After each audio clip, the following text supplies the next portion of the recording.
Hi friends, welcome to Nithya's kitchen. இன்றைக்கி நம்ம புளிச்சக்கீரையை வச்சு ஒரு தொக்கு பண்ண போகிறோம். அதுக்கு முன்னாடி இன்னும் நீங்கள் நித்யாஸ் கிச்சன் சேனலில் சப்ஸ்கிரைப் பண்ணலனா கீழே இருக்க ரெட் கலர் சப்ஸ்கிரைப் பட்டனை கிளிக் பண்ணிக்கோங்க.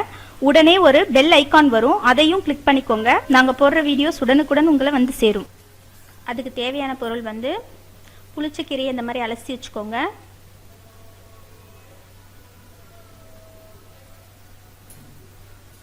காஞ்ச மிளகாய், வெந்தயம்,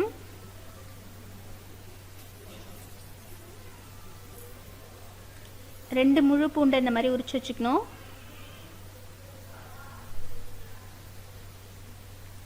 அரை டீஸ்பூன் பெருங்காயம்,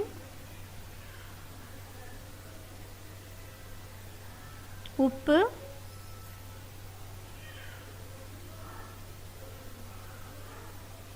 எண்ணெய், தாளிப்பு போடுறதுக்கு கடுகு. ஒரு வாணலை அடுப்பில் வச்சுட்டு அதில் 2 டீஸ்பூன் அளவுக்கு வெந்தயத்தை ஆட் பண்ணிக்கோங்க.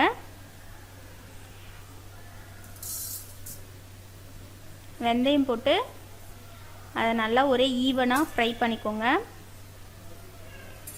வெந்தயம் ரொம்ப கருகிடக்கூடாது. கோல்டன் ப்ரௌன் வந்ததுக்கப்புறம் அடுப்பு ஆஃப் பண்ணிவிடுங்க.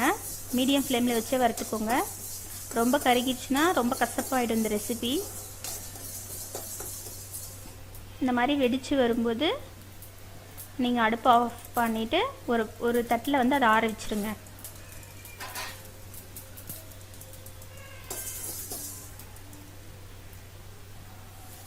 அதுக்கப்புறம் அதே வாணலில் வந்து நீங்கள் எடுத்து வச்சுருக்க காஞ்ச மிளகாயை போட்டு வறுத்துக்கோங்க. இந்த காஞ்ச மிளகாயும் அதனோட நிறம் வந்து லைட்டாக மாற ஸ்டார்ட் பண்ணும்போது ஆஃப் பண்ணி ஆற விட்டுருங்க. ரொம்ப வறுக்க வேணாம், அதுவும் கருப்பாக கலர் மாறிடும். காஞ்ச மிளகாய் இவ்வளோதான் அப்படின்றது அளவு இல்லைங்க. நம்ம வந்து கொஞ்சமாக எடுத்து இது ரெண்டுத்தையும் வந்து அரைச்சி வச்சுக்கலாம். உங்கள் காரம் எவ்வளவோ அதுக்கேற்ற அளவுக்கான பொடியை வந்து நீங்கள் கடைசியாக ஆட் பண்ணிக்கோங்க. இந்த மாதிரி ஆற விட்டுட்டு அது ஒரு மிக்ஸி ஜாரில் போட்டு ரெண்டுத்தையும் நல்லா பொடி பண்ணிக்கோங்க.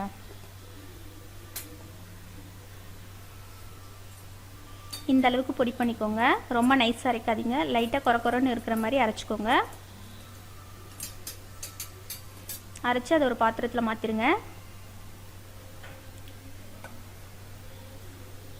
திரும்பி அடுப்பில் வாணலை வச்சுட்டு அதில் வந்து ஒரு 2 டீஸ்பூன்லேருந்து 3 டீஸ்பூன் அளவுக்கு ஆயில் விட்டுக்கோங்க. இந்த ஆயில் வந்து அந்த கீரை வந்து வாணலில் ஒட்டாமல் இருக்கிறதுக்காக தான். ஆயில் விட்டதுக்கப்புறம் நம்ம அலசி வச்சுருக்கோம் இல்லைங்களா புளிச்சக்கீரை, அதை வந்து அதில் ஆட் பண்ணிவிடுங்க.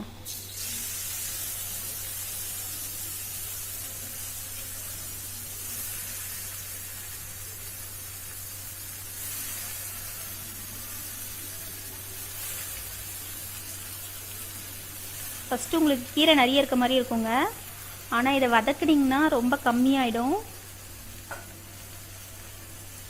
அப்படி உங்களுக்கு ரொம்ப நிறைய இருக்க மாதிரி இருந்தால் 2 முறையாக கூட வதக்கி எடுத்து வச்சுக்கலாம்.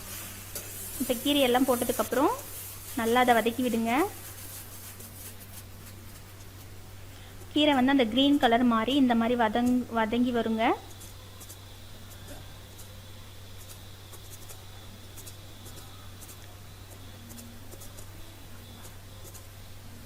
இந்த அளவுக்கு அதை நம்ம வதக்கி எடுத்துக்கணும். கீரையை நல்லா வதங்கினதுக்கப்புறம் அதை தனியாக ஆற வச்சுருங்க.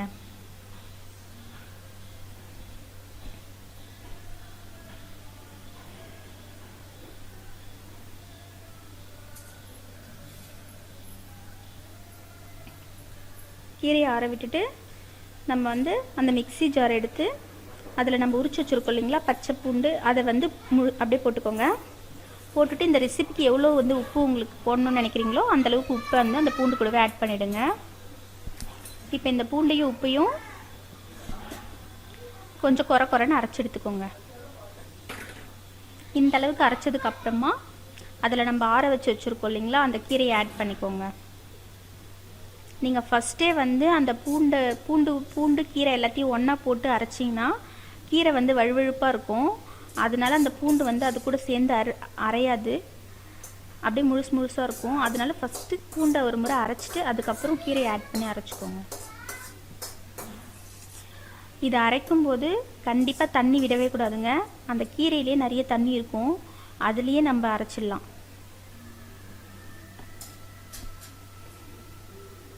இந்த மாதிரி அரைச்சிட்டிங்கன்னா மழை நமக்கு கிடச்சிரும். இப்போ பூண்டு கீரை எல்லாம் சேர்ந்து இந்த அளவுக்கு நமக்கு ஒரு கிரேவி கிடச்சிரும்.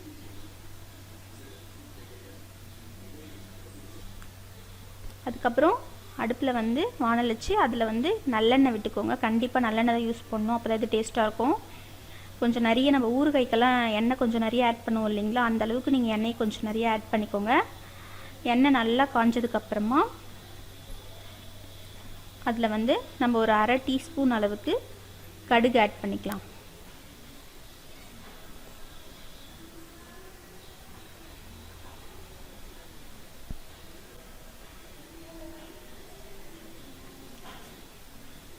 கடுகு பொரியும் போது ஒரு 1/4 டீஸ்பூன் அளவுக்கு உளுந்து வந்து ஆட் பண்ணிக்கோங்க. இந்த உளுந்து வந்து ஃப்ளேவருக்காக தான்.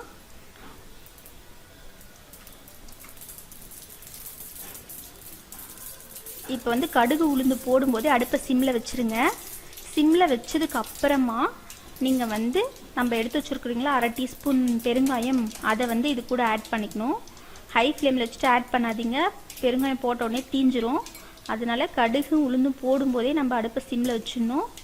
வச்சுட்டு அதுக்கப்புறம் அந்த பெருங்காயத்தை எடுத்து இதில் சேர்த்துக்கோங்க.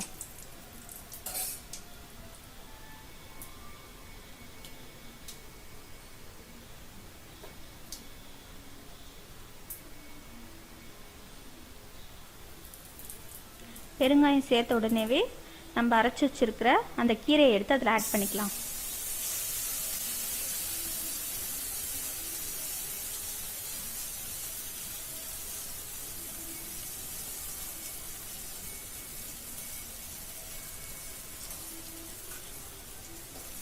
கீரையை ஆட் பண்ணதுக்கப்புறம் இந்த மாதிரி மெதுவாக கலரி விடுங்க. எண்ணெய் வெளியே தெரிக்காத அளவுக்கு அதை வந்து மெதுவாக நம்ம கலரி விடணும். ஃபஸ்ட்டு பார்க்குறதுக்கு உங்களுக்கு நிறைய எண்ணெய் இருக்க மாதிரி தெரியுங்க, ஆனால் நம்ம இந்த கீரையை வந்து கிண்டி விட்டுட்டே இருக்க அந்த கீரை வந்து அந்த ஃபுல்லாக அந்த ஆயில் ஃபுல்லுத்தையும் இழுத்துரும். இந்த மாதிரி கிண்டி விட்டுட்டே இருக்கணும். அடுப்பு வந்து மீடியம் ஃப்ளேமில் வச்சுக்கோங்க, இல்லைன்னா அடி பிடிச்சிரும். அப்புறம் ஒரு தட்டை போட்டு மூடி சிம்மில் வச்சு கலரி விட்டுட்டே இருங்க. கொஞ்சம் நேரம் கலரி விட இந்த மாதிரி ஆகிடும். நமக்கு அந்த எண்ணெய்லாம் இழுத்து இந்த அளவுக்கு நமக்கு வந்து கிடச்சிரும் அந்த கீரை. அதுக்கப்புறம் நம்ம பொடி பண்ணி வச்சுருக்கோம் இல்லைங்களா மிளகாயும் வெந்தயமும், அந்த பொடியை வந்து உங்களுக்கு எவ்வளோ காரம் வேணும்னு நினைக்கிறீங்களோ அந்த தொக்குக்கு அந்த அளவுக்கு நீங்கள் அந்த காரத்தை அதில் ஆட் பண்ணிக்கலாம்.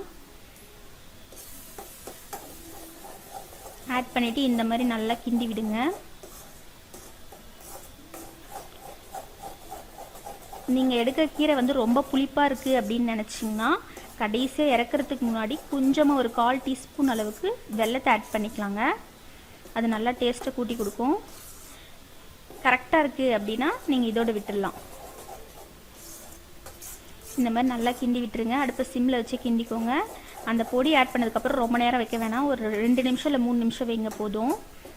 ஃபஸ்ட்டே அந்த பொடி ஆட் பண்ணிட்டா ரொம்ப கசப்பாயிடும் வெந்தயம் இருக்கிறதால, அதனால கடைசியாக தான் போடணும். அது போட்டு ஒரு 2 நிமிஷம் வச்சுட்டு இந்த மாதிரி சேர்ந்து வந்ததுக்கப்புறமா அடுப்பை ஆஃப் பண்ணி அதை நல்லா ஆற விட்டுருங்க.